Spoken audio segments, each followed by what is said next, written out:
everybody. So I wanted to come on here and just talk about the fact that I'm losing my job. So if you hear rattling in the back, there's nobody but Aubrey. We've been here all week cleaning out my classroom, getting it all packed up and ready to move. But yes, I'm losing my job and this is my last week here. So I'm not going to make this long, but I just wanted to talk about, the whole thing. Well, I knew that this day was coming, but, and I had more than enough time to prepare, but don't make it easy. It does not make it easy. When I was hired through the superintendent who reached out to me when this position became available, he asked me, he said, you know what, I have a job for you, and this is going to be your chance to, make a difference and change lives of children who need it. And at the time, I was teaching 4th grade ELA. And at the moment, I loved my students that I had at that time, but it was a very stressful environment. But the type of person that I am, once I make a commitment, I like to stick through my commitment. I like to see it through the end. And so when he called me, I felt so bad. I'm like, no, I can't leave my job. I can't break my contract. But, this was a once in a lifetime opportunity to do what I loved, which was to be able to pour into students and somewhat be in the role of a counselor. Because I was in school at the time to become a school counselor, but life happens and God redirected me. And so we're going to get to that. Well, the superintendent reached out to me and he said, well, hey, this position is only good, it's only for 3 years, but I want you to have it. And if you don't take it, I'm going to have to post it and interview other people for it. So what did I do? I took the job and it's been amazing. It's been amazing. And that's why it's I've already done my crying. I've cried and, and went through the motions of that. Because here I have I was hired as a social and emotional learning counselor. And so although I was a counselor, I did do lessons in the classrooms and things of that nature.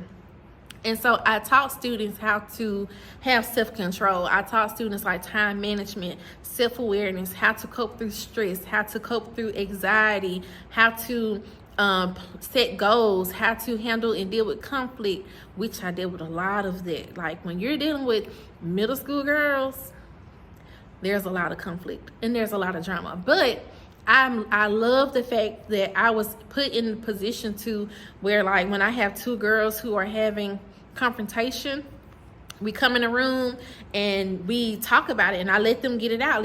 You're gonna share your side, you're gonna share your side, and then we come to a common ground. And most of the time they find out that they have people in their circle, or boys, mostly boys, who are stirring up drama between the two to see a fight and things like that. But I like to be in a position to where I can sit in the middle and help them mediate that. Hey, this is what this is. This is what she's saying. This is what she's saying. This is how she feels. This is what they feel. And either they can agree to coexist, walk in the halls and being in class.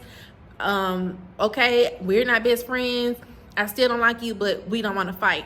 That be the goal. We don't want anyone fighting. We don't want anyone to be at school not feeling safe. And so just helping them work through those conflicts. Has everything been 100% successful? No. But I have a 98.9999 success rate. And so I take that. I help some of my coworkers.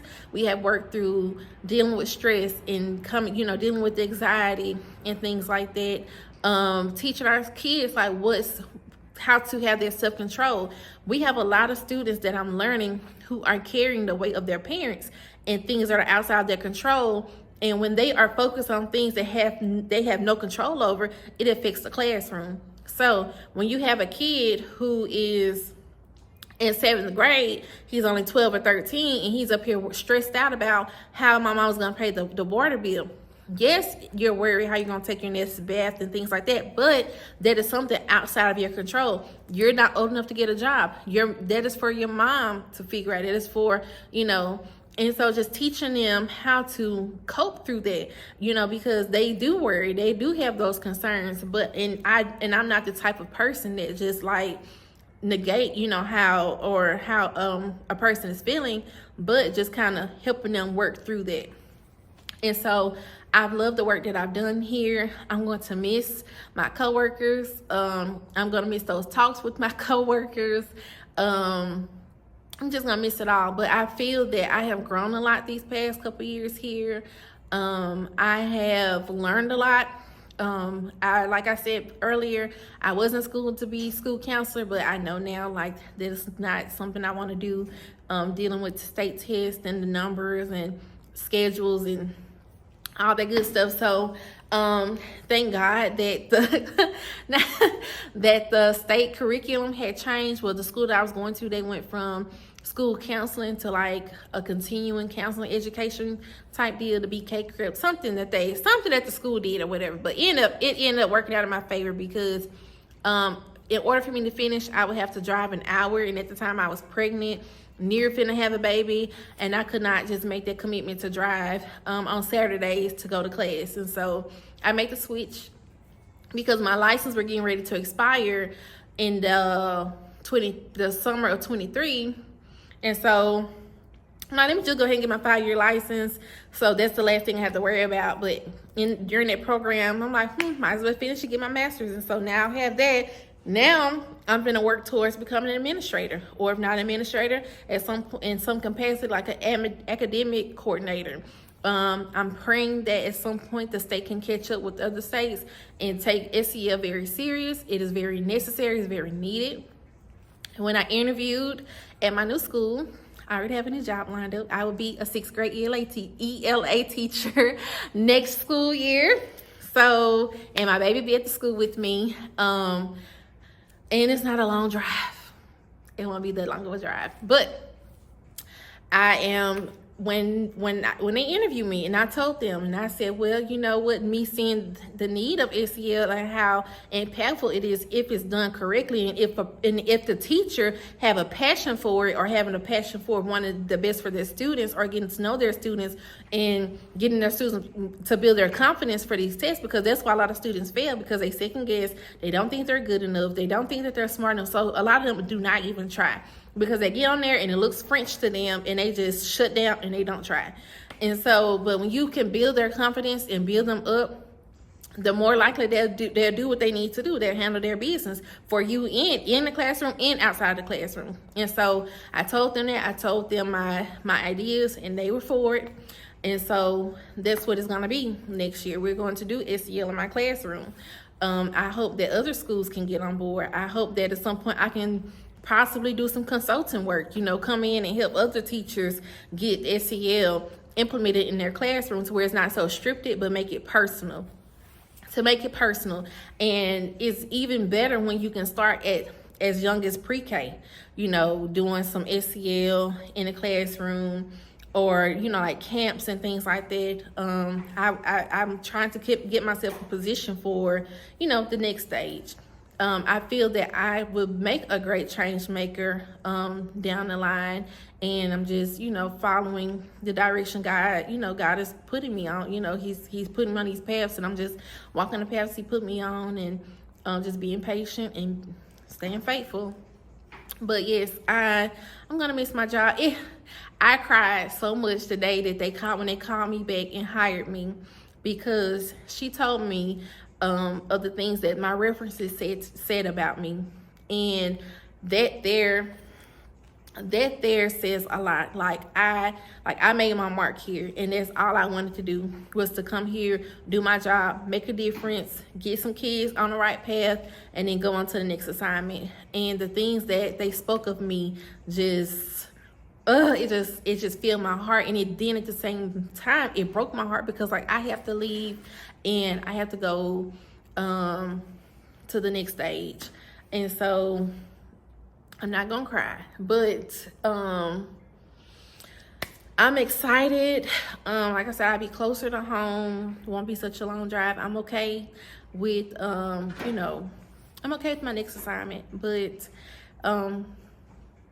yeah, so that's it in a nutshell, that I'm having to, and it's all due to funding.